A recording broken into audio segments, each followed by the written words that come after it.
But let's move on and let's go on to the NFL draft. And we had a new mock draft come out actually today from Mel Kiper. It seems like we're getting more and more each and every week as we get closer to the NFL draft. And 1-2, no surprise, Laramie Tunsil number 1, Carson Wentz number 2. But I want to start the discussion off at number 3. Mm-hmm. And the reason why is Mel Kiper has the San Diego Chargers going with Ronnie Staley over DeForest Buckner. And I know that protecting Phillip Rivers is a need, but wouldn't you rather have that defensive player on the defensive side of the ball who can impact the game like Buckner can in your scheme where he fits perfectly? It would be nice. I mean, yeah, you could use a defensive line help, but you can use offensive line help. I mean, they're both pretty equal needs.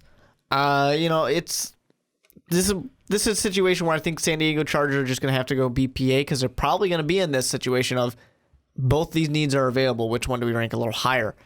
The passing game was fine. That was one of the few things about San Diego that was good. The run game was bad. The run game didn't have much of anything going for it. So maybe they feel like, yes, this will keep Phillip Rivers on his feet, but maybe this can also get that running game going. And if we can get that run game going, nobody can stop this offense. Maybe that's what they're going for. I would have to assume that's what they're going for. But yeah, that defense was bad. It really was. See, and that's why to me, I feel like if you're saying BPA at number 3 and only Wentz and Tunsil are off the board, I ain't got my big board. I would have to say Buckner is ranked ahead of Stanley, maybe because Buckner can do more things, being a defensive end more than a offensive tackle.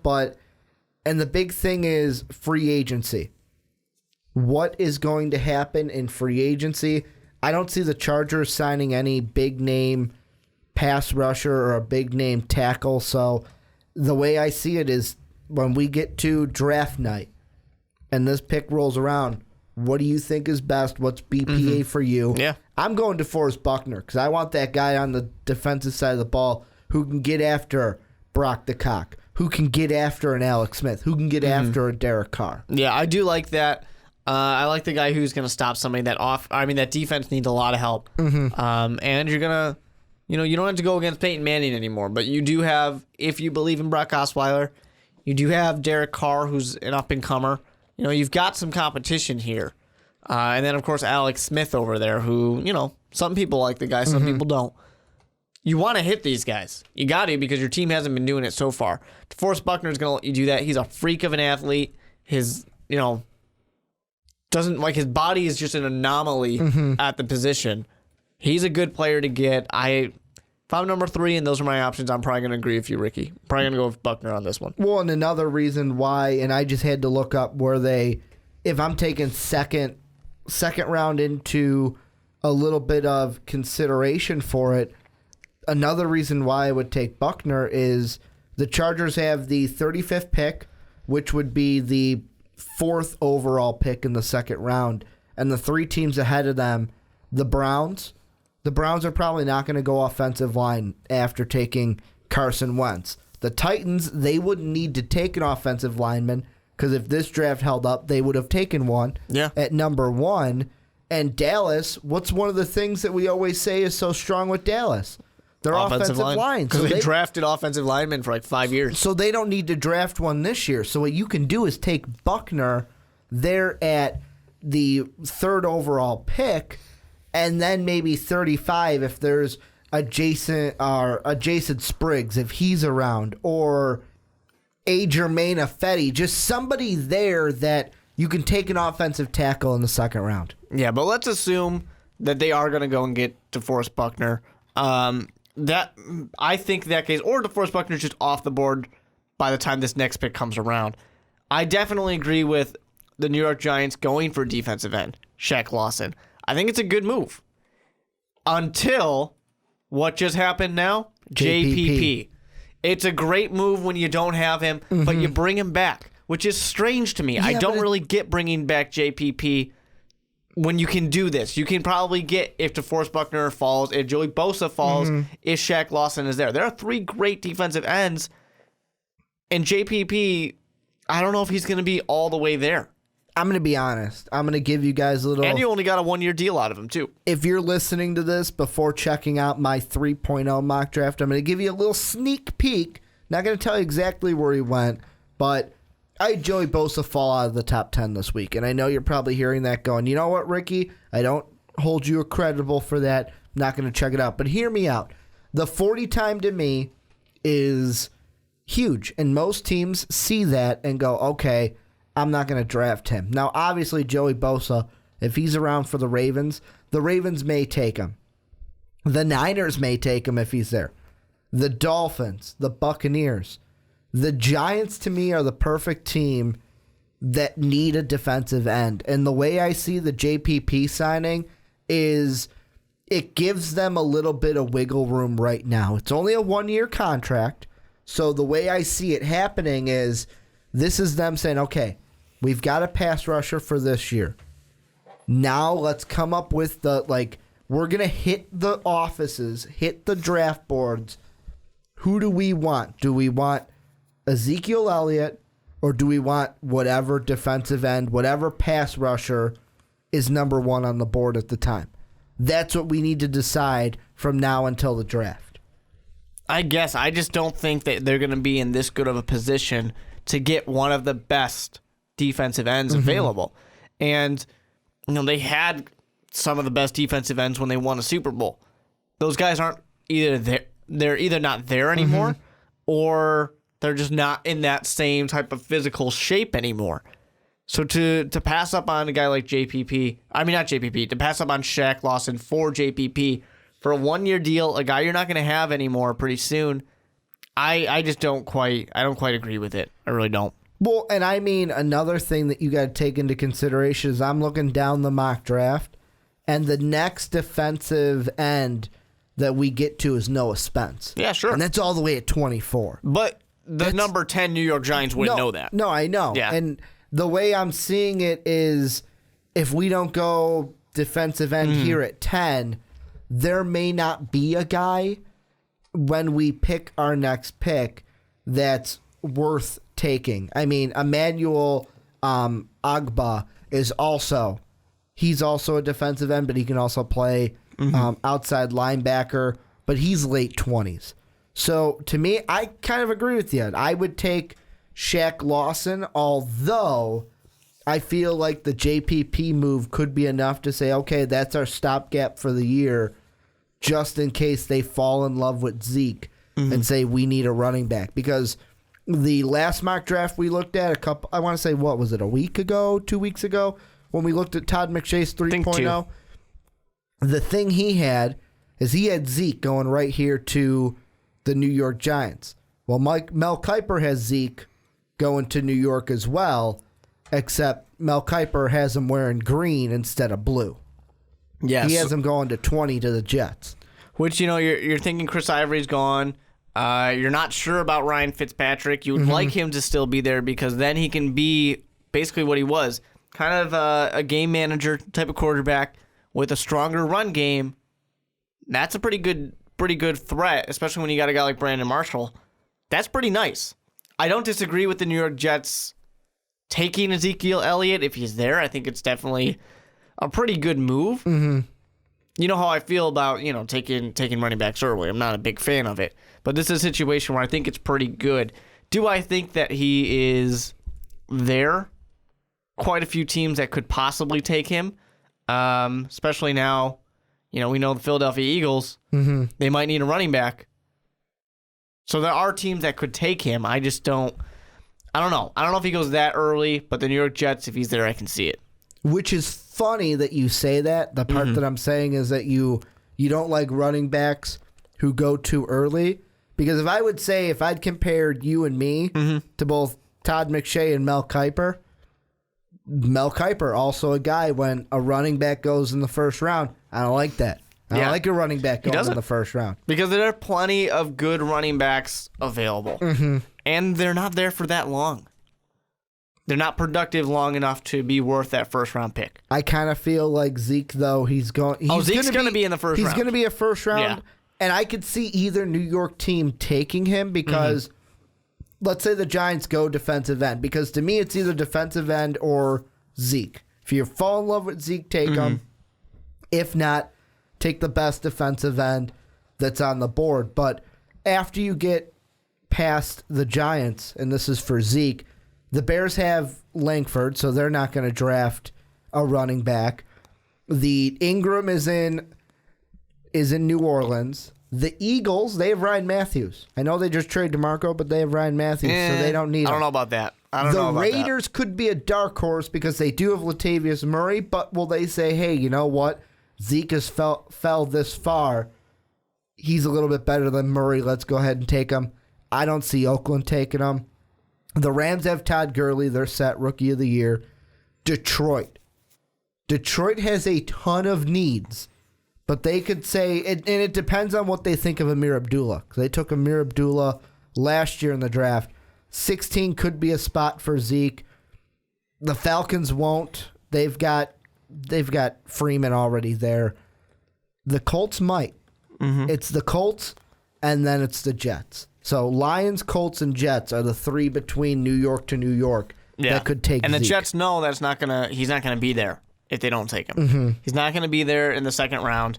If they don't take him, the Houston Texans will be dumb not to take him. Two-way. Or even the Redskins. The way the Redskins, their run game has been. They could. So, yeah, the New York Jets, if they want him, they got to jump on him right then and there. I don't know, man. I don't know. There's a lot of teams that could use that running back. It's going to be very interesting to see how soon he goes, especially because last year running backs went a little earlier than people thought they would. Yeah. So, hey, maybe that's a sign of something that's going to come this year, too. Well, and plus, I mean, this year in the draft, I mean, there's not as many running backs that are that first-round talent. Zeke is the only one right now. Like, Derrick Henry is the next projected back, but he's a second-rounder. And on some boards, he's third behind the Indiana running back. Yeah, he's kind of fallen back quite a bit. Maybe people just don't like his little tummy. They see the tummy too much, and they're not into it. I'm looking last year to kind of fact check you. We had, in the first round of last year's draft, Todd Gurley went 10th overall. Melvin Gordon went 15th. Those were the big two, I believe. Yeah. But then we had T.J. Yeldon go 36th. I know that's second round, but that's three in the top 40 alone. Yeah. That went boom, boom, boom. And a 10 and a 15, especially a 10, doesn't happen anymore. Just like the Giants are right now. Yeah, it's possible. Todd Gurley would be, to me, then, if you're New York, here's what you have to think of. If you're thinking about take Zeke at number 10, you have to be able to answer this question with a yes. Will he be Offensive Rookie of the Year? If that question is yes, go ahead and take him, because look what the Rams did. The Rams took Todd Gurley. Now, did we think Todd Gurley was going to have as explosive of a season as he did? Probably not right off the bat because he was coming off of injuries, but he just exploded for the Rams. Another guy I want to mention, this is a guy that is not on the draft, but he could spring into the draft depending on what happens in free agency, and that's Paxton Lynch. The two quarterbacks, it seems like our quarterbacks at the top, Wentz and Goff, probably going to stay there. Well, it looked like Todd McShay, Browns, Niners. Mel Kiper for a while had Browns, Cowboys. Right now it looks like it's locking in that, Wentz is at the Browns, Goff is at the Niners. And I don't see that changing unless one of them comes out and says, we're not going to draft a quarterback. Yeah. That's going to be the consensus all the way until what happens on draft day. Depending on what Colin Kaepernick does as well. Yeah, I still think that Goff gets taken, even if Cap is like, I'm staying, because you don't know what's going to happen once the season kind of starts. But Paxton Lynch, to me, here are some teams that could spark up the Paxton Lynch kind of draft, and then we'll talk about them. The first one, 15, the Los Angeles Rams. Peyton Manning, unless he pulls a Brett Favre, which I don't think he will. I know I made the joke to Brandon here at MVP when we were out to dinner last night. I made the joke of, man, wouldn't it be funny if Peyton totally pulled the Brett Favre, cried at the retirement, talked about his little girl, cracked a joke about Adam Schefter, and then halfway through the offseason, well, not halfway through, after OTAs. Yeah, you don't want to go to OTAs. As we get closer, then it's like, okay, I'm coming back. I'm going to play for the Rams. I don't know why he'd want to play for the Rams. I don't know why either. And Brandon, of course, said no, that would be terrible. But because they're not in the Peyton Manning sweepstakes that they thought was going to be a sweepstakes, where I'm sitting there going, why did you think that was going to be a thing? Why did you want him? They could be a Paxton Lynch draft at 15. After we get through 15, the next team that could take Lynch, the Texans, but I don't think they will take him. The ones I'm looking at is Denver at 31. That's the big one. Is Denver, Houston, and Los Angeles are the three in the first round. And the reason I say Denver is we talked about Brock earlier in the podcast. Yeah. If he goes ahead and leaves and goes to Houston, that 31st pick is going to be an interesting one for Denver because what do? Do you hit the tight end need because Vernon Davis and Owen Daniels are technically not on the roster? You cut Owen Daniels, so he ain't even coming back. Do you take Hunter Henry, who's the top tight end prospect? Do you say, screw it, we got to add depth to our offensive line, take a guy like Jason Spriggs? Or if Brock leaves, that adds the wrench of, do we have to take a quarterback at 31? There's basically going to be two teams here that need quarterbacks. It's either going to, well, for sure it's the Los Angeles Rams, and then it's Denver Broncos or Houston Texans. Whatever Brock decides to do determines that answer. I really wouldn't see, even if the Denver Broncos don't have their quarterback, I don't know if I believe that John Elway's going to right away go and get that draft quarterback. Like, he's going to try and draft somebody, especially early on. I don't necessarily think he'll try and do that. I think he would go, the team is good enough to where I don't think he needs to do that. He can go and get somebody who's just kind of all right. Like a Connor Cook, maybe later, or a Christian Hackenberg. Exactly. Try and get one of these guys and kind of just let them game manage for a little bit. Or maybe not even have them start. Maybe get a stopgap quarterback through free agency. Now, the Los Angeles Rams, they do need a quarterback. But with that being said, they're probably going to be able to get that quarterback in round 2. Whether it's Paxton Lynch because he's still there, whether it's Connor Cook.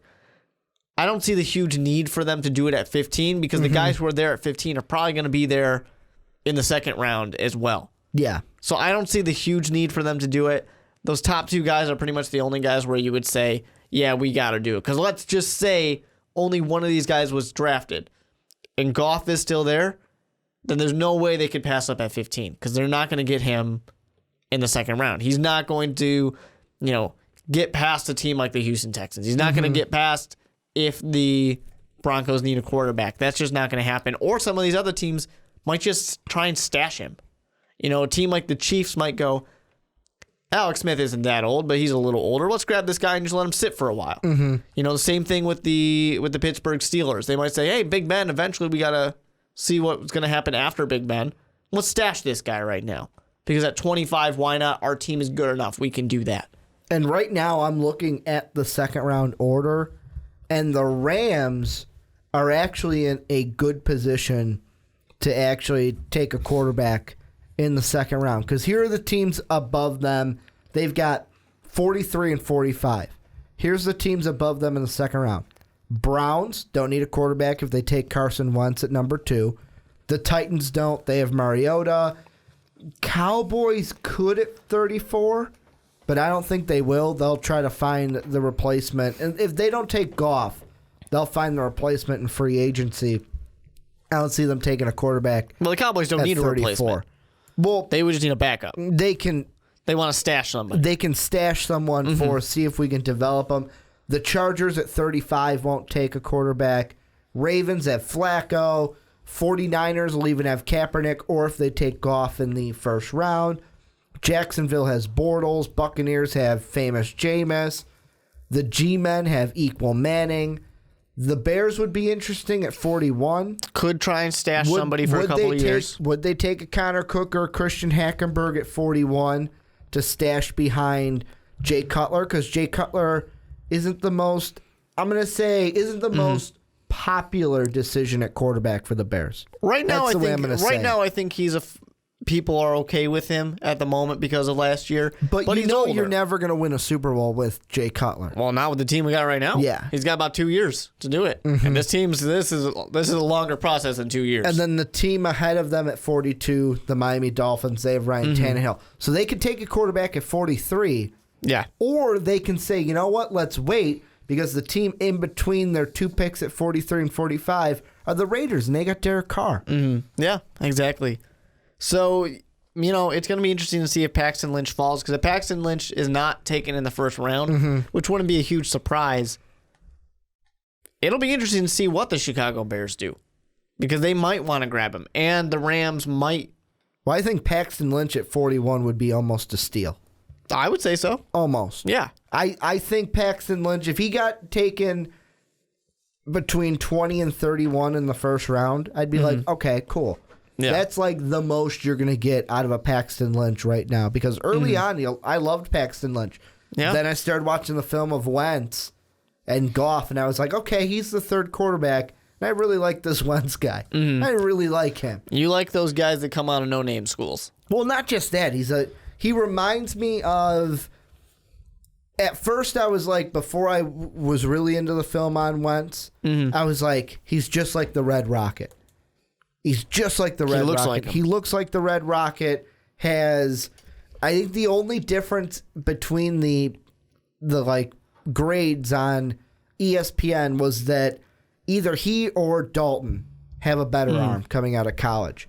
But they were very similar in their draft grades. Yeah. Then I'm watching the film, and he can scramble, and I'm sitting there going, okay, almost a Big Ben, Blake Bortles kind of a quarterback.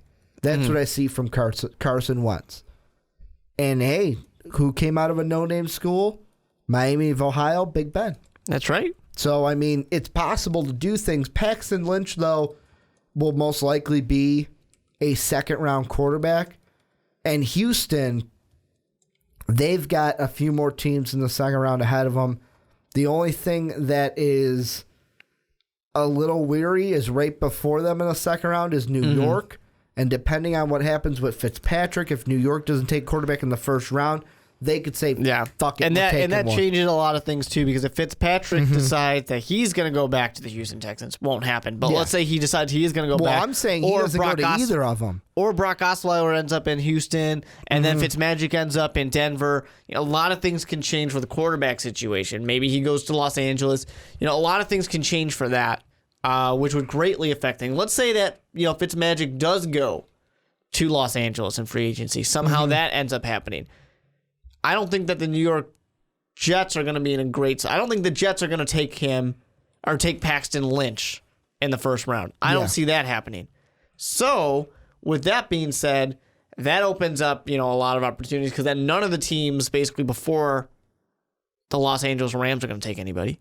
And they wouldn't need to take anybody at that point. So it would be, a Chicago Bears that take him. It would be, the Pittsburgh Steelers that goes to grab him or something like that. Some team that is going to stash him at that point. But we're talking about second round stuff right now. Yeah, let's get back to the first round. And the one thing, let's get to Houston. And their first round pick with Mel Kiper kind of threw me through a loop, because Todd McShay didn't have this kid in the first round. Will Fuller, the wide receiver out of Notre Dame. Does Houston really need to go wide receiver in the first round? Do they need someone to match up on the opposite side of it would Hopkins? help. It would help for sure, especially if you don't have the good quarterback. But why? Like, to me, my biggest thing when I saw this was, why Will Fuller? Why not Josh Doxson, who he's got going to the Vikings right after? Yeah. I'd take Doxson over Fuller because he's the more, to me, put together prospect. And you don't really need somebody who's going to, go for the deep ball. I think you have that in Houston. I don't think it's something that you really need. You've got DeAndre Hopkins. Yeah. Just huge for that team. I mean, I guess having two is kind of cool. That was just one thing that threw me, like, okay, if they're not going to go quarterback, they'll go defense before. I don't know. Their defense is pretty receiver. good, though. The offense is definitely where the need is in Houston. The defense is one of the few things about the Houston Texans that was really appealing. They didn't score very many points, so I guess you could say an extra wide receiver is going to help that. Offensive line is certainly beneficial. Well, the one thing you got to remember about that offensive line is Will Fork's not there anymore. Mm-hmm. So they got to fill that hole. To me, it'd be, if they go defense in the first round, I'm thinking more of defensive tackle, that big guy to just fill the hole in the middle, rather than a wide receiver or a quarterback, because they may say, hey, let's roll the dice and see if we can get a quarterback in the second round. I personally like the Viking pick of Josh Doxson. You need one now. You're not going to have Mike Wallace. I need a wide receiver, and I hate when I see Todd McShay drafts, and he's like, oh, they'll take a safety or they'll take an outside linebacker. No, fuck off. We need a wide receiver. Get out of town, Todd. What do you think of your team's pick? Leonard Floyd at 11, the outside linebacker. Yeah, I mean, I'm kind of tired of seeing linebackers go to the Chicago Bears. You need a pass rusher, though. That's what you need right now. That's your top There's need. quite a bit that the Chicago Bears really need to work on, and we need to figure it out. All these defensive linemen, our pass rushers, linebackers, none of it surprises me. It's basically just plug and play. It's put whichever one of these guys in there that's available. I really think the Chicago Bears, maybe they'll surprise people because they kind of surprised some people with Kevin White last year, but I really do think it's just going to be whoever can go and hit that quarterback and is available, all right, we're drafting. Last thing I want to bring up, and this guy we have to talk about before we move on to the DeMarco Murray deal with Houston and Philly, Robert Nkemdiche. And Mel Kiper actually has him on the rise compared to where we've seen him before. Todd McShay, I know, had him way down to the Seahawks. But Mel Kiper has him at 19 to the Buffalo Bills. I personally think that's a little high. But at the same time, I think it kind of makes sense for the Ryan brothers. I think that makes sense to me. They don't care if you have off-the-field issues. Not at all. The Ryan brothers we're talking about. They don't care at all. The crazy brothers. They would say, come here, and while you're at it, bring Hard Knocks with you. Please do. We want that again. Yeah, I think that it would be... This time in Buffalo. Yeah, it's a little colder up here. That would be something that would make sense to me. I feel like, to me, Robert Nkemdiche is going to be the Randy Gregory of this year's draft. And the reason why I say that is, as we were talking before we hit the record button, kind of pre-show, and the one thing I mentioned to you, I saw an article, and in the interview that he had at the Combine with scouts, they asked him about the incident, and they said, well, could you tell us a little bit about it? And he basically said that he did not have, they're like, did you have marijuana on you? And he goes, no. The only reason I got charged with actual possession was because someone had it in the room. The room was under my name. So I got charged with possession of marijuana. He's blaming somebody else. Then they asked him the fall question. It's always the fall question. I always relate it to draft day of, did any of your teammates come to your birthday, Mark? Did any of your teammates come to your birthday? Coach, I don't remember my 21st birthday. But the second question they asked him was, were any of your teammates there? Mm-hmm. And what does Robert say? He goes, yeah, Laramie. Which to me, first thing that you point out, you're blaming someone else with the first question. You're not taking like, oh yeah, it was poor judgment on my... All you had to do was say, it was poor judgment on my call. I got to learn from my mistakes, never let it happen again. Exactly. Is that a BS kind of a just normal answer? Yeah, but yes, it's what people want to hear. That's what teams want to hear, exactly. The second answer, now I don't know as a person, are you just a bad decision maker or are you a shitty human being in general? Saying, hey, you know what? If I'm coming down, I'm going to drag one of my teammates who I played this season with down with me, who's in the discussion to be the number one pick in the draft. Or are you just dumb? And, could be both. Could be all three. It was, oh, okay, yeah, there was somebody there. Why do you want to know? He just didn't quite get it. He didn't realize what was being asked. I don't know. I'm not sure with Nkemdiche. I mean, there's plenty of time for him to kind of make amends for everything.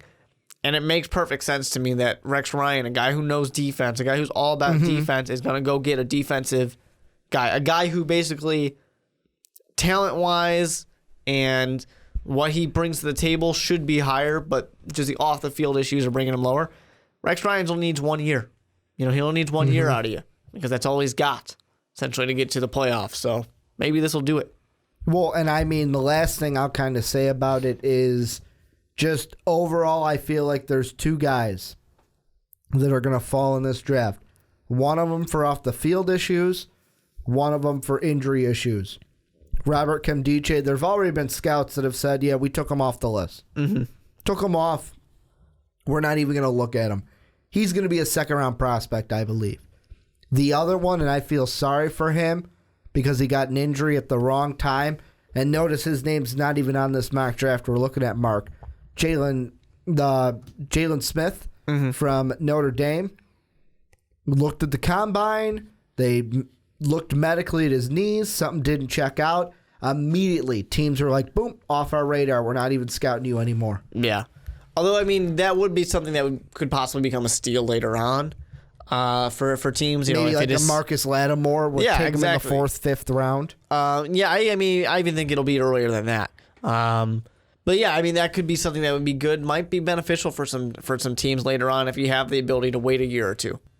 And now, Mark, let's move our attention over from the draft. We can talk, I feel like every time we do a mock draft reaction, it's 30 minutes from us. Yeah, drafts are long. We can go on drafts all day, every day, but